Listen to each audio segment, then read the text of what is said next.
Do you know the difference between pre-increment and post-increment in C++? But first, let's talk about the increment itself. Increment simply means adding 1 to a number. The increment operator is commonly referred to as plus plus. For example, integer x is equal to 5, x plus plus makes x is equal to 6. It's just a shorthand for x is equal to x plus 1, that's all. And now let's talk about the pre-increment. With plus plus x, the value increases first and then it gets used. For example, integer x is equal to 5, cout send to plus plus x output 6. This is like saying, hey, I'll be ready before you even ask. And this is how pre-increment works. On the other hand, post-increment works differently.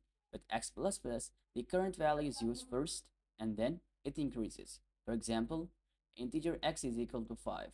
Cout send to x plus plus outputs 5. Cout send to x outputs 6. It's like saying, hold on, let me finish what I'm doing first. Now the question is, where are these things used? Pre-increment is commonly used in loops, especially when efficiency matters, because it avoids creating temporary variables. And post-increment is used when you need the original value before incrementing, like in certain calculations or conditions. And that's it.